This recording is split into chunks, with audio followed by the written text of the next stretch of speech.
kò síbi tí wọ́n ti dárúkọ ẹlẹ́rìí ìpín pàápàá jùlọ lójú ọmọ Yorùbá tí ò ní mọ̀túmọ̀ nǹkan tí wọ́n ń wí á ti mọ nǹkan tí wọ́n ń sọ. ẹlẹ́rìí ìpín sinimá kan tí n tún mú wá fún yín nìyẹn o. ó ti ń ṣò lórí Olooto Premium, ibẹ̀ ló ti ń ṣò. ẹ ǹlẹ́ ẹ̀yin èèyàn wa o, ẹ káàbọ̀ sórí ìkànnì yìí. Lẹ́yìn Ìtàgé lórúkọ ìkànnì yìí níbi tí a ti ń ṣe àtúpalẹ̀ sinimá fún yín, sinimá èdè Yorùbá èyí tó dùn tó dẹ̀ nítumọ̀, bóyá èyí tó ẹ̀ṣẹ̀ jáde tó ti jáde tipẹ́, èyí tá a ti wò tàbí èyí tá a ti wò, ibi la ti ń sọ fún wa. Gbogbo sinimá tẹ́ ẹ bá rí ń bí báyìí ó nítumọ̀ dáadáa la ṣe fẹ́ sọ nípa ẹ̀. èyí tá a wá mú wá fún yín yìí ó ẹ̀ṣẹ̀ jáde tuntun ni o. ẹlẹ́rìí ìpín látòrí Olooto Premium Plus, ibẹ̀ ló wà. mo ti rí kinní kan tó yà mí lẹ́nu. ẹlẹ́rìí ìpín di méjì, ẹ̀rù gbà kan. ìkan ṣò lórí Yorùbá Premium lọ́wọ́lọ́wọ́ báyìí, ìyẹn jáde láti àná. ẹlẹ́rìí ìpín eléyìí tí mò ń sọ nípa ẹ̀ yìí láti ọ̀dọ̀ Ifasooto, ìyẹn jáde ní nǹkan bíi wákàtí bíi mélòó sẹ́yìn.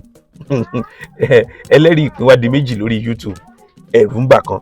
ṣùgbọ́n bó bá ṣe ń lọ àwa máa sọ fún yín o, bí wọ́n bá ṣe ń gbéra sí àwa máa sọ fún yín. ẹlẹ́rìí ìpín sinimá yìí ó nítumọ̀ dáadáa, ó sì ní í ṣe pẹ̀lú ẹ̀sìn àti ìgbàgbọ́ àwọn ènìyàn. At its core, ẹlẹ́rìí ìpín tells a layered story about individuals caught at the crossroads of belief, law, and emotional survival. This film examines how people practice religion in a society where Christianity, Islam, and traditional belief systems often collide. A major storyline revolves around a character who identifies as a psychologist, attempting to create positive change while dealing with emotional fragile individuals, including discussion around depression and suicidal thoughts. This psychological structure are amplified by financial hardship, frozen bank accounts, and the need for empowerment just to survive. Inú ẹlẹ́rìí ìpín lẹ́ẹ̀tì rí ìtumọ̀ gbogbo ẹ̀. ẹlẹ́rìí ìpín látọwọ́ Ifasooto, ó dẹ̀ ti ń ṣò lórí Olooto Premium TV, Olooto Premium Plus lórí YouTube. sinimá yìí ó dùn, ó nítumọ̀, ó dẹ̀ ní nǹkan ṣe pẹ̀lú àwọn ọmọ Yorùbá. ẹ̀yin náà lọ wò ó lónìí. tẹ́ ẹ bá ti wò ó, ẹ padà wá sórí ìkànnì yìí kẹ́ ẹ wá drop comment yín, kẹ́ ẹ wá drop review tiyín náà lórí ẹ̀. àwọn òṣèré wo lẹ láǹfààní láti bá pàdé ńbẹ̀? We have Apankufor, Antar Laniyan, Kemity, Seilat àti Ifasooto fúnra rẹ̀.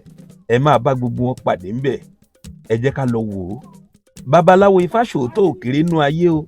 bá a bá ń sọ nípa ti sinimá tó jẹ́ ti Yorùbá tó nítumọ̀ dáadáa tó dẹ̀ gbé àṣà Yorùbá lárugẹ, ọ̀dọ̀ wọn lẹ́ ó ti rí. ẹ̀yin náà máa lọ sórí YouTube yẹn lónìí kẹ́ ẹ lọ wò ń bẹ̀. ẹ gbádùn ẹ̀ dáadáa ni ó dá mi lójú. Olooto Premium Plus lórí YouTube. bẹ́ẹ̀ bá tún wọ ẹlẹ́rìí ìpín bò míì, èmi ò mọ̀ ń pa yẹn o, ẹ̀dá sinimá ni kì í ṣe ojúlówó.